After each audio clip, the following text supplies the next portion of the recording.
Welcome back guys to Pokemon Ruby Destiny Life of Guardians. We are still on the seaside path and now we will make our way up to current path. I think my team is looking pretty good. We hopefully gonna get a place to rest soon because some of my Pokemon are paralyzed and others are like not doing very good, but Lustersand Town is to the east, so I just will go there first. There's a Pokemon Center there. And on the map, if you check it out, I think if you go north, you'll eventually get to Rainbow City. At least it's like this on the map. The map is not very accurate at some points. I found this out when I was searching for Amor Swan, because the Twilight Path was actually not on the map, the place where you could find Amor Swan. Okay, now let's battle this. I think it's probably an Aroma Lady or a lady. It's an Aroma Lady, Caitlin.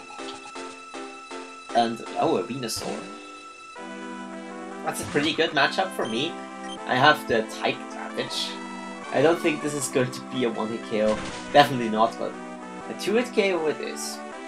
And Venusaur wastes time with Sweet Scent. But yeah, Sweet Scent could be useful if Venusaur had Sleep Powder. That would actually boost Sleep Powder's accuracy quite a bit. But other than that, Sweet Scent is a waste of your time. It's very useful in 6th generation to make hordes of Pokemon appear. But in-game, I don't know why you would ever use Sweet Scent. And another thing that I sort of noted here is like that random trainers start having Hyper Potion. That's the thing I was like fearing. That they would eventually have Hyper Potion so that I could not keep up with my attacks. But I don't think it's too big of an issue right now because I have these powerful attacks that will do more than half, and if I can do more than half, then a Hyper Potion really doesn't bother me very much. It's time wasting, yes, but at least it doesn't make me take a lot of damage. Because if you can do more than half of your attack, even if they use a Hyper Potion, you're still good. Alright, another Mineral Cave entrance, but I think you're gonna skip it for now and go to Edge Town? Oh, okay. Maybe there is some place I can heal here.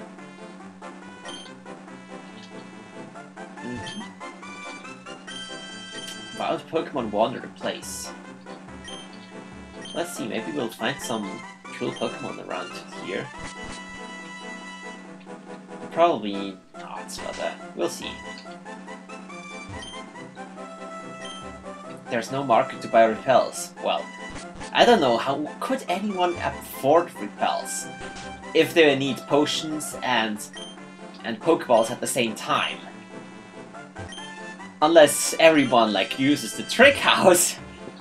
Oh yeah, that's a rest. That's the rest lady. That's what I needed. No, I don't want to keep resting. I tried that out once, but it doesn't change anything if you rest longer. I was kind of expecting that if I just click there 50 times, it would eventually get something new, but I don't think anything happened. At least it didn't happen for me, and eventually I lost the patience. Okay, let's continue on to Seaside, Lustersand Town. Seaside Path is I kind of mix up names right now. I'm not extremely familiar with the region. I kind of like got familiar because I sort of had to. Because of all the backtracking that the game requires you to do, so you have to like visit most towns like 2 or 3 times, or even more. Well, now let's just beat the crap out of this guy with Cubit. Cubit's still lacking with power, but at least the Staryu has low defense, so I can like easily kill him. He doesn't even bother using a potion. Maybe this guy just doesn't have it. Could just be that I know that there's this kind of triathlete, like he's the C one. Like there are like three kinds of triathletes. Is this the way you pronounce this? Actually, I don't know. Triathlete, athlete, something like that. There's like the runners, the cyclers, and the swimmers. And there are a lot of swimming for triathletes, which have Staryu. There's one Staryu, and it might just be level 36. Usually they are found on the seaway, obviously. I just wanted to check out this path there, because I sort of expect there to be something, because it's a dead end, but maybe I'm just wasting more time. Okay. Apparently there is really nothing here. Sorry for this, but I just wanted to check it out. I'm not like the kind of Let's Player who like does a lot of research beforehand. I do this sometimes when I'm really confused and don't know where to go, like in a really long, complicated maze. But if it's just something like this, I don't bother doing it beforehand. And I'm sort of like playing along just like most of other Pokemon players would do it. Okay, here we get another Ace Trainer with Illumise and probably Volbeat. I have the better version, you know. Oh, come on, Flatter. I don't actually get why Flatter even is there. Raising a special attack just to confuse your opponent. I actually think this is a really bad trade-off, because special attack doesn't influence the confusion damage that you suffer. Only the attack does. So raising my special attack really doesn't do anything, it just helps me out. I get that for Swagger, it kind of makes sense to raise your attack, so you deal more damage to yourself. But for Flatter, there's really no reason to do this. Maybe because Flatter, like, it has better distribution. And yeah, there's this other disadvantage of Flatter. I think you can only use it on the opposing gender for some reason. Because there's like no homosexual love in Pokemon. You can't you can't flatter the same gender. Well, it kind of makes sense, but because only Pokemon of opposite gender can also breed together. Whatever, I'm not gonna commentate on this. This is getting ridiculous. But I just wanted to say that Flatter is a bad move. But so are a lot of other moves in Pokemon. The only one that's really useless is like Splash, so every other move can have uses. Okay, here's Jimmy. Let's see what he has to do. It's you again. You're going to Lustersand Town to get a new symbol, aren't you? Well, I'm way ahead of you. This proves that I'm better than you, with or without Debbie's help. Look at you. You don't deserve to earn those symbols. But anyways, you're still determined to participate in the league. Of course, that's every trainer's dream. Unfortunately for you, I'll stay as it's the last dream. So if you think you can win the league, then keep streaming. Okay, that's another error, but I think because it'll never happen. I'm done talking. Step aside. But if you keep that up, who knows? Maybe we'll be able to enter the league. That'll be interesting, of course. I'll be there to defeat you and humiliate you in front of many viewers watching. Haha! You'll bring shame to your family's name. What's that? Win a battle? Love to. Sorry, save your breath, thought the Elemental Master. Fine. Instead of saving your energy, you're here to waste it all. Fine, I'll go easy on you, for your sake. Oh, what a jerk. We already beat you, like, a couple of steps before that. Well, it was on the, I think on Rinta path. I think there we met for last time. And I already trashed you. I don't think your Pokemon got a lot stronger with that. Actually, they might have been a little strong. I think this Primeape was at like 48 before that, I think. And it has a new move, at least it looks like it. It did use Bulk Up at the last battle. Maybe it will have Stone Edge. Well, no, Stone Edge doesn't exist, but Rock Slide. That would be somewhat threatening. Apparently not. Well, maybe he does have it, but just doesn't use it. Element is too powerful for me. It's so obvious. Even in nature like this, the firefly is always stronger than the pig monkey. Oh, it's another Pupitar. That's a really bad matchup, but let's switch back to Cupid. Cupid needs more experience anyway. And I'm kind of scared of the rock slide. That would completely destroy Amor Swarm if it hits, so Cupid is the safer option, even though Amor Swarm would one-hit KO this Pupitar without any effort. Okay, that might actually be good, because he now can waste his potions on this Pupitar. If he didn't get the 2-turn Thrash, or the 3-turn instead, then he couldn't use a potion and he would be forced to just stay in and die, but like this, well, this crit is unfortunate, but I don't really care too much for that. Yeah, he might have some more potions remaining. I think I'm gonna switch to Amor Swan. Amor Swan resists fighting, at least. And can hit this Lucario harder than Cupid can. Okay, let's go for Deep Water, which looks like water sports, one of the worst attacks in the game. Well, it turns into one of the most powerful attacks in the game, like this. That's just how this game works. What item do you have? Leftovers. Okay. Since he's going to use a Hyper Potion, I'm going to use a Surf. If he didn't, we wouldn't use this. I would have just used Aerial Ace. But Surf is going to be a 2-hit KO, I'm pretty sure about that. Seeing how much Deep Water did. And why would he want to spam Seismic Toss out of all attacks? There's really no reason to use Sword Stance if you want to spam Seismic Toss after that.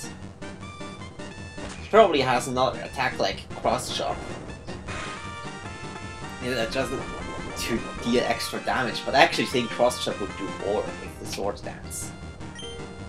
Oh come on, it's just one attack. It's just one hit. Okay, I probably should have used Aerial Ace. That's the whole reason I used this attack. I even taught it like that.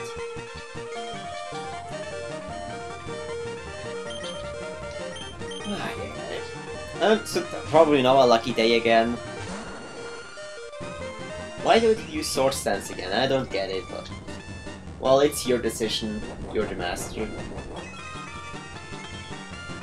Okay. Let's go for Thunderbolts and kill it. Finally. 3 Surfs can't hit, but Thunderbolt can. Oh, that's his attack. Aura Sphere.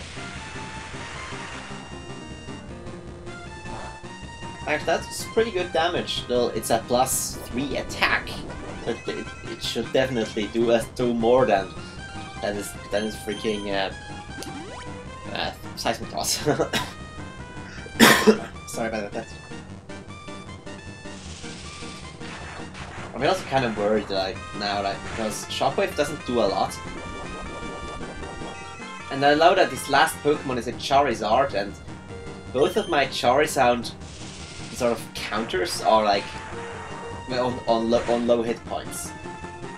Well, Element is not really a counter, but it can deal massive damage to Charizard. I think the last time I actually had to sacrifice Elements to kill Charizard. I'll probably have to do the same again, because I can't risk to switch out and have something else die. Spinafy can't do anything against it. Cupid could probably handle it.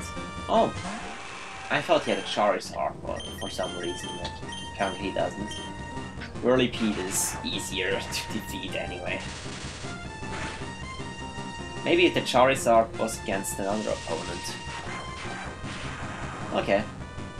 And Whirlipede apparently also decides to spam Shockwave. I don't know which reason Shockwave would be a good choice on Whirlipede. Special attack is pretty horrendous. And well, it's your decision. You can do whatever you want with your Pokemon.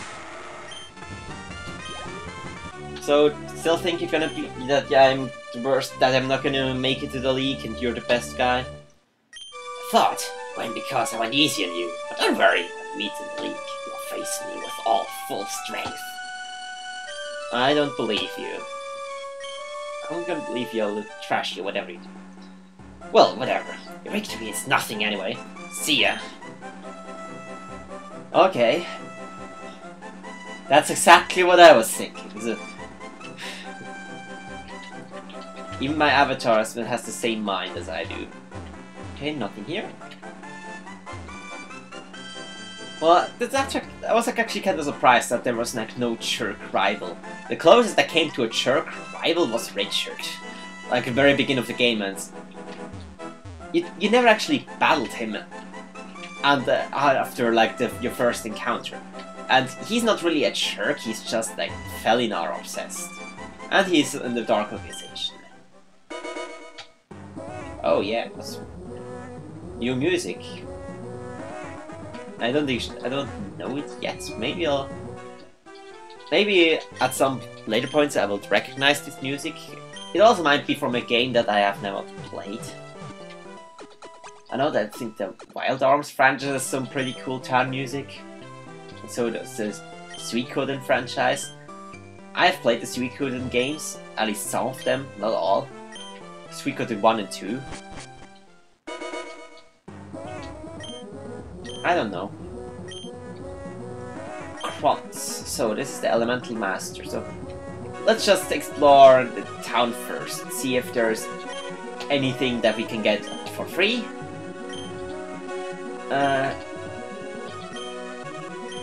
Okay, that's interesting. The difference between Elemental Master and Guardian Masters.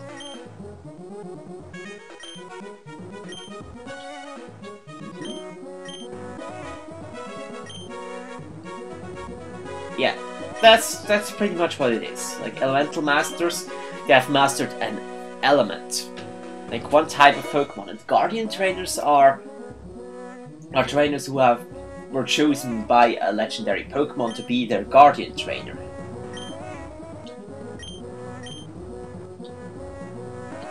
Yeah, and the Heva Academy, well, still destroyed. We've been there. Oh no, it's not that. It was the Heva League, not the Academy. Well, the Academy is also down somewhere. I think we have to still go there. I'm pretty sure it's. I think it's on the way to Breeze Island. Okay, let's see. Maybe this guy has something interesting for sale. He sells all balls, all healing items apparently, even max revives, which are hell of expensive, even elixirs, which are super expensive and not worth it, and all those fluffy tail, which does the exact same as a Pokédoll and lets you escape from a battle. This is like the only item in the game that its price was not changed. Still costs the same as in the original. Oh, an empty house. Maybe there will be someone there later. Oh, Jimmy. Well, your grandma should probably tell her grandson that he should stop being a jerk. Well, he's ambitious. I give him that. He's very ambitious. That's not a bad thing, but just rubbing it into other people's face, that's not very nice. So I'm pretty sure this is the Guardian Master, so Elemental Master. That's it, talk to him. Or her. Well, whatever that was. Okay, I think that's a pretty good place to stop the episode. We are going to continue with defeating